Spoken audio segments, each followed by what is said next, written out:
नमस्कार, खबरें जारी न्यूज 24 पर मैं हूं आपके साथ मकसूद खान। लोकसभा चुनाव के वक्त देश की तमाम पार्टियां जोर शोर से चुनाव प्रचार में जुट गई हैं।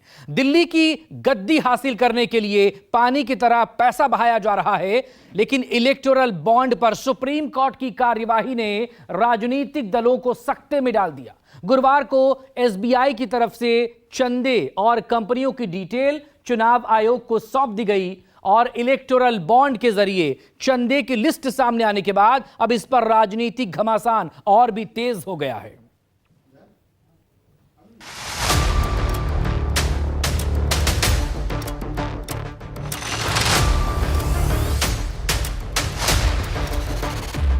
गोरख धंधा Bharatiya Janata party electoral bond के माध्यम से चला रही थी। पहले अपना तो बताइए, पहले अपना बता दें, फिर दूसरों का।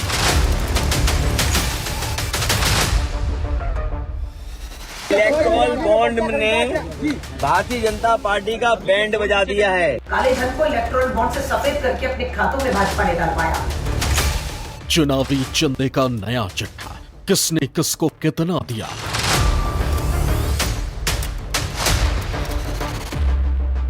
हर पार्टी पर पैसों की बरसात, कौन सी कंपनी किसकी खास।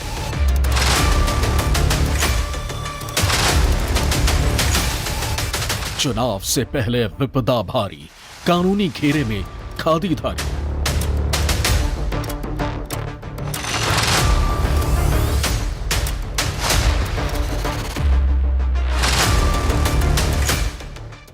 चुनावी चंदे की यह लंबी चौड़ी लिस्ट है, जिसे गुरुवार के दिन स्टेट बैंक ऑफ इंडिया ने चुनाव आयोग को सौंप दिया।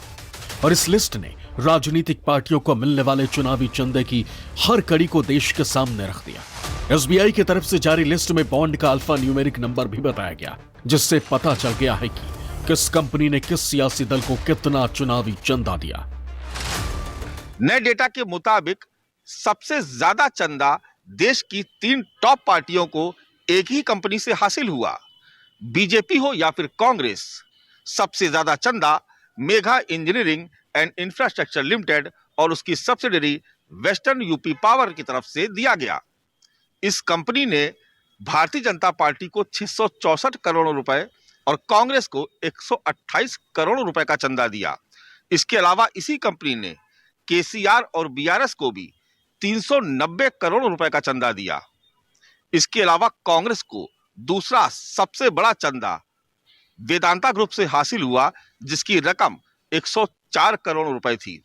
ममता बनर्जी की तृणमूल कांग्रेस को भी future gaming and hotels company की तरफ से 542 करोड़ रुपए हासिल हुए।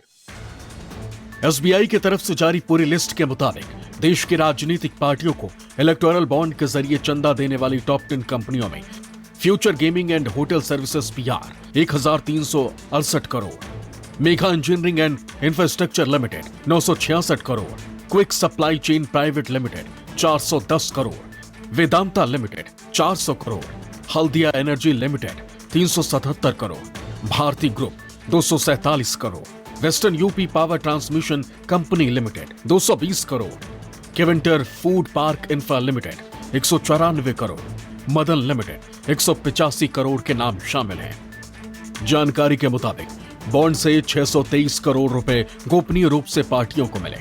गोपनीय चंदे के तौर पर 466.31 करोड़ रुपए भारतीय जनता पार्टी को और कांग्रेस को 70.77 करोड़ मिले। ये रकम पार्टियों को अप्रैल 2019 को मिले, क्योंकि उस वक्त कंपनियां गुप्त रूप से चंदा दे सकती थी। लेकिन इलेक्टोरल बॉन्ड की ताजा सूची में अप्रैल 2019 से फरवरी 2024 तक का डेटा है। इसमें मार्च 2018 से 1 अप्रैल 2019 का डेटा नहीं। इस दौरान 4002 करोड़ रुपए के 9159 इलेक्टोरल बॉन्ड खरीदे गए थे और इस डेटा की जानकारी के लिए सुप्रीम कोर्ट में अलग से याचिका लगाई गई। इलेक्टोरल बॉन्ड से चंदा हासिल करने वाली पार्टियों में सत्ताधारी बीजेपी का नाम सबसे ऊपर है, लेकिन चंदे के इस हमाम में सभी पार्टियां साथ साथ ही हैं। इलेक्टोरल बॉन्ड के जरिए पार्टियों को मिले चंदे की बात करें तो बीजेपी को मेघा इंजीनियरिंग ने 664 करोड़ रुपए दिए, बीजेपी को क्विक सप्लाई चेन ने 375 करोड़ रुपए दिए, वेदांता ने बीजेपी को 226.65 करोड़ रुपए दिए, भारतीय एयरटेल ने बीजेपी को 183 करोड़ रुपए दिए, मदन लाल लिमिटेड ने बीजेपी को 175.50 करोड़ रुपए दिए। वहीं कांग्रेस को मेघा इंजीनियरिंग की तरफ से 128 करोड़ रुपए मिला। वेदांता की तरफ से कांग्रेस को 104 करोड़ रुपए मिला। एमकेजे ने कांग्रेस को 69.35 करोड़ रुपए दिए। यशोदा हॉस्पिटल ने कांग्रेस को 64 करोड़ रुपए दिए। अवीज ट्रेडिंग ने 53 करोड़ रुपए कांग्रेस को दिए।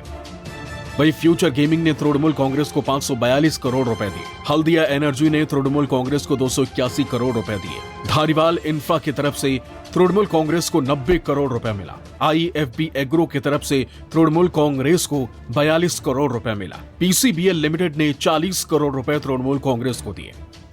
मेघा इंजीनियरिंग की तरफ से BRS को 390 करोड़ रुपए दिए गए। यशोदा हॉस्पिटल की तरफ से 94 करोड़ BRS को दिए गए। चेन्नई ग्रीन वुड्स की तरफ से BRS को 50 करोड़ रुपए दिए गए। वहीं BRS को डॉक्टर रेड्डी ने 32 करोड़ रुपए दिए। हेट्रो ड्रग्स ने BRS को 30 करोड़ रुपए दिए। SL माइनिंग ने BJD को 174.50 करोड़ रुपए दिए। जिंदल स्टील ने BJD को 100 करोड़ रुपए दिए। उत्कल एल्यूमिना ने BJD को 60 करोड़ रुपए दिए। वहीं BJD को रुंगटा सन्स ने 50 करोड़ रुपए दिए। रश्मि सीमेंट लिमिटेड ने BJD को करोड़ का चंदा मिला। चुनावी मौसम में चंदे पर महाभारत भी तेज हो चुकी है। सुप्रीम कोर्ट की फटकार और SBI की लेट लतीफी पर विपक्ष गंभीर सवाल खड़े कर रही है, तो सत्ता पक्ष इंडिया गठबंधन को अपने गिरेबान में झांकने की ताकीद कर रही है। ये इलेक्ट्रॉल बॉन्ड ने भारतीय जनता पार्टी का बैंड बजा दिया है। इसी इलेक्ट्रॉल बॉन्ड ने भारतीय जनता पार्टी का बैंड बजा दिया। इसीलिए घबराहट में इस तरह का खबर बदल जाए, न्यूज बदल जाए, दूसरी चीजों पे ज्यादा चर्चा हो। पहले अपना तो बताइए,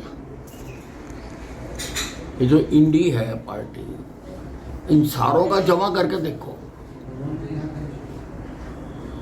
इनको कितना मिला है और बीजेपी का कितना मिला है। अब एक एक प्रदेश की पार्टी को कितना कितना मिला है और देश की सबसे बड़ी पार्टी को कितना मिला है, पहले देखना चाहिए और अपना बताना चाहिए। पहले अपना बता दें, फिर दूसरों का पूछें। आपको बता दें कि सुप्रीम कोर्ट में सोमवार को इलेक्टोरल बॉन्ड मामले पर सुनवाई करते हुए यूनिक नंबर का खुलासा करने को लेकर स्टेट बैंक ऑफ इंडिया को फटकार लगाई, जिसके बाद SBI ने गुरुवार को चुनावी चंदे का पूरा डेटा 552 पन्नों में समेटकर चुनाव आयोग के सुपुर्द कर दिया। इससे पहले इलेक्टोरल बॉन्ड पर सुप्रीम कोर्ट के फैसले और फटकार के बीच 14 मार्च 2024 को चुनाव आयोग ने इलेक्टोरल बॉन्ड का डेटा अपनी वेबसाइट पर सार्वजनिक कर दिया। इस डेटा के सार्वजनिक होने के साथ ही पूरी दुनिया को पता चल चुका है कि किस कंपनी ने कितने बॉन्ड खरीदे और किस पार्टी को कितने रुपए का चंदा मिला है। चुनाव आयोग ने अपनी वेबसाइट पर 763 पेजों की 2 लिस्ट अपलोड की है। एक लिस्ट में बॉन्ड खरीदने वालों की डिटेल जानकारी मौजूद है। वेबसाइट के अनुसार 12 अप्रैल 2019 से 11 जनवरी 2024 तक भारतीय जनता पार्टी को सबसे ज्यादा 6060 करोड़ रुपए मिले हैं। बीजेपी के अलावा देश की सबसे पुरानी पार्टी कांग्रेस को 1421.86 करोड़ रुपए का चंदा इलेक्टोरल बॉन्ड के जरिए मिला।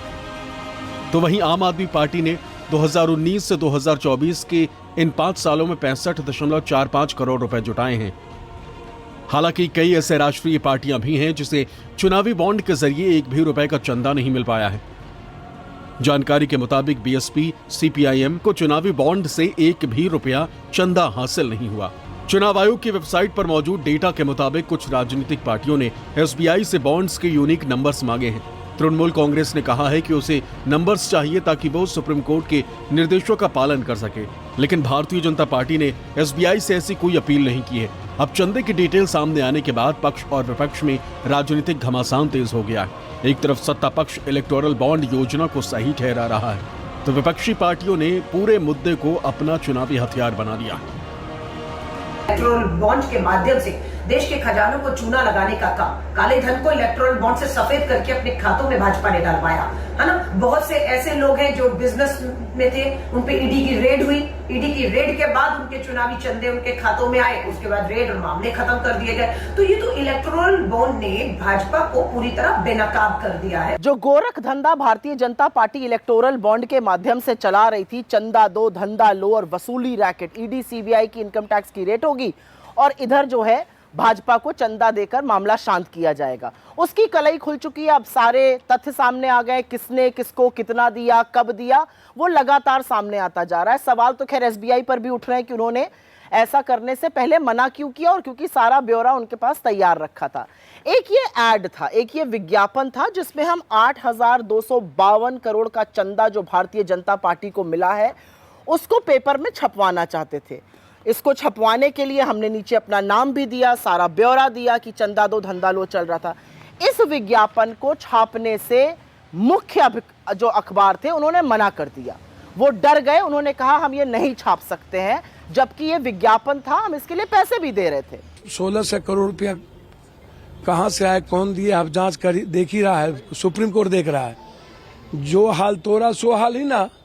आप पहले इतना 6,00,000 करोड़ रुपया इतना जो आया, पहले उसका हिसाब दो ना भाई। आप एसबीआई देगी ना, वो पता चल जाएगा कि कितना महापाप हुआ है, और ये सारी कंपनी जिसको भगाया गया वो कितने पैसे दिए हैं। जिस गलती की सजा 10,000 रुपए की पेनल्टी होती है, उस गलती के लिए आप सारे खाते सील कर रहे हैं। ये किसके इशारे पे किया जा रहा है? नड्डा जी तो जानते हैं किसके इशारे पे किया जा रहा है। बगैर पैसे के जब भी लड़े हैं, जनता के बीच में जाकर जब भी लड़े हैं, जब भी हमारी लड़ाई जनता ने लड़ी है, तब इस देश की विजय हुई है। इस बार वही होने जा रहा है। तो बगैर पैसे के सर ये चुनाव प्रचार आपका घोषणा हम लड़ेंगे। हमारा इतिहास ये बताता है कि जब भी हम तमाम दिक्कतों का सामना करते हुए लड़ते हैं, हमारी जीत होती है। यूं तो पॉलिटिक्स में पब्लिक ही पावर कहलाती, लेकिन पैसा यानी मनी पावर के बिना राजनीति की गाड़ी का चलना नामुमकिन है। लोकसभा चुनाव से पहले इलेक्टोरल बॉन्ड पर सुप्रीम कोर्ट की कार्रवाई ने राजनीतिक दलों को हिलाकर रख दिया। एसबीआई के जरिए अरबों खरबों के चंदे पर ऐसा बवाल मचा है कि खुद सोनिया गांधी को प्रेस कॉन्फ्रेंस करने के लिए आना पड़ा। सभाओं और बयानों से दूरी बनाकर रख रही सोनिया गांधी ने चुनावी चंदे और कांग्रेस के अकाउंट फ्रीज पर मोदी सरकार पर हमला किया। Systematic effort is underway by the Prime Minister to cripple the Indian National Congress financially. Funds collected from the public are being frozen, and money from our accounts is being taken away forcibly. On the one hand, there is the electoral bond issue mentioned by Congress President Kharge, which has been declared unconstitutional by the Supreme Court. The electoral bonds have benefited, as everyone knows, the BJP hugely, massively. On the other hand, the finances of the principal opposition party, the Indian National Congress, are under a determined assault. दरअसल income tax ने पिछले महीने कांग्रेस के bank accounts को freeze कर दिया था, जिसे लेकर काफी ज्यादा विवाद हुआ और कांग्रेस ने सरकार पर जानबूझकर कार्रवाई करने का आरोप लगाया। लेकिन आईटी विभाग का कहना है कि 2018-19 के लिए इनकम टैक्स दाखिल करने में गड़बड़ियां देखने को मिली, जिसके बाद कांग्रेस पार्टी के अकाउंट्स को फ्रीज करने का कदम उठाया गया। इनकम टैक्स ने आरोप लगाया कि कांग्रेस पार्टी के ऑडिटर्स ने पैसे का दुरुपयोग किया। चुनाव से ठीक पहले खाते फ्रीज होने पर कांग्रेस किस कदर आग बबूला है, इसकी बानगी दिल्ली में आयोजित पार्टी प्रेस कॉन्फ्रेंस में दिखी। प्रेस कॉन्फ्रेंस करने के लिए कांग्रेस के टॉप लेवल एक साथ मीडिया के सामने हाजिर था। इस दौरान कांग्रेस पार्टी के राष्ट्रीय अध्यक्ष मल्लिकार्जुन खड़गे, राहुल गांधी, सोनिया गांधी इस प्रेस कॉन्फ्रेंस में मौजूद थी। राहुल गांधी ने अकाउंट फ्रीज होने की कार्रवाई को लोकतंत्र पर हमला बताते हुए सत्ता पक्ष पर हमला बोला। ये क्रिमिनल एक्शन है कांग्रेस पार्टी के खिलाफ और हिंदुस्तान के लोकतंत्र के खिलाफ, और ये क्रिमिनल एक्शन हिंदुस्तान के प्रधानमंत्री कर रहे हैं। मेरी विनती है कि जो हिंदुस्तान के इंस्टीट्यूशंस हैं, जो वो अपने आप को हिंदुस्तान के इंस्टीट्यूशंस मानते हैं, डेमोक्रेसी को प्रोटेक्ट करते हैं, लोकतंत्र को प्रोटेक्ट करते हैं, हिंदुस्तान के कोर्ट्स हो, हिंदुस्तान का इलेक्शन कमीशन हो, वो इसके बारे में कुछ करें। और ये कहना कि हिंदुस्तान दुनिया की सबसे बड़ी डेमोक्रेसी, झूठ है। यहां कोई डेमोक्रेसी नहीं है। कांग्रेस की प्रेस कॉन्फ्रेंस में सोनिया और राहुल के साथ पार्टी अध्यक्ष मल्लिकार्जुन खड़गे और अजय माकन भी मौजूद थे। कांग्रेस ने चुनाव से पहले अकाउंट फ्रीज होने पर शुरू हुई वित्तीय मुसीबत का जिक्र किया। चुनाव प्रचार में आ रही दिक्कतों का हवाला दिया। पैसों की कमी का जिक्र करते हुए मोदी सरकार को घेरने की कोशिश की।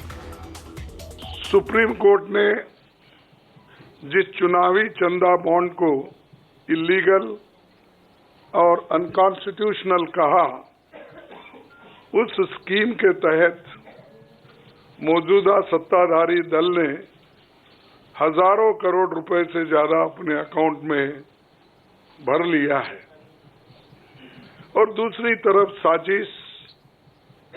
साजिशन मुख्य विपक्षी दल का बैंक अकाउंट फ्रीज कर दिया गया है ताकि हम पैसों के अभाव में बराबरी से चुनाव ना लड़े और ना लड़ पाए।